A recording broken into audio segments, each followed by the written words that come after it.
Hello, this is Ron Paul with your weekly update for January 17th. The terrible violence in Arizona last weekend prompted much national discussion on many issues. All Americans are united in their sympathies for the victims and their families. All wonder what could motivate such a horrible act. However, some have attempted to use this tragedy to discredit philosophical adversaries or score political points. This sort of opportunism is simply despicable. We are fortunate to live in a society where violence is universally denounced. Not one public official or commentator has attempted to justify this reprehensible act, yet the newspapers, internet, and airways are full of people trying to claim it was somehow motivated by someone else's political rhetoric. Most disturbing are the calls to use government power to censor certain forms of speech and even outlaw certain types of criticism of public officials. This was the completely apolitical act of a violent and disturbed man. How sad that the attempted murder of the congresswoman who had just read the First Amendment on the House floor would be used in efforts to chill free speech. Perhaps some would feel safer if the Aliens and Sedition Acts were reinstated.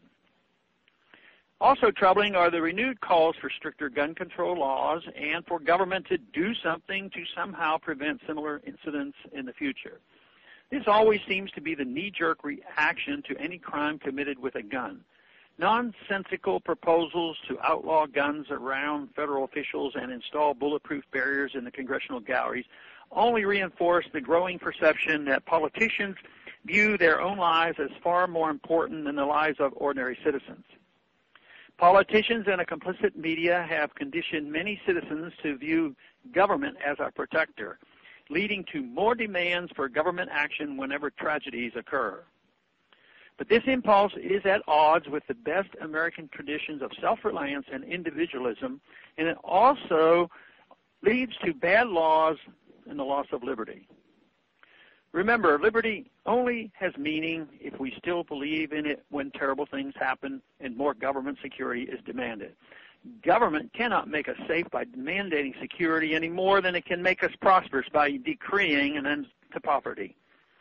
We need to reaffirm the core American value of individual responsibility. Consider the young man who had the courage to tackle the shooter and prevent further carnage because he himself had a concealed weapon. Without that gun, he could have been yet another sitting duck. When peaceful citizens are armed, they at least have a chance against armed criminals. Advocates of gun control would urge us to leave our safety to law enforcement, but eyewitness reports indicate it took police as much as 20 minutes to arrive on the scene that day. Since police cannot be everywhere all at one time, a large part of our personal safety depends on our ability to defend ourselves. Our constitutional right to bear arms does not create a society without risk or violent crime, and neither would be the strictest gun control laws. Guns and violence are a fact of life. The question is whether it is preferable to be defenseless while waiting for the police or to have the option to arm yourself. We certainly know criminals prefer the former. Thanks for calling this update. A new update is placed on this number, 888-322-1414, every Monday. The written text can be found on my website, www.house.gov/Paul, under the heading Texas Straight Talk. Thanks for calling.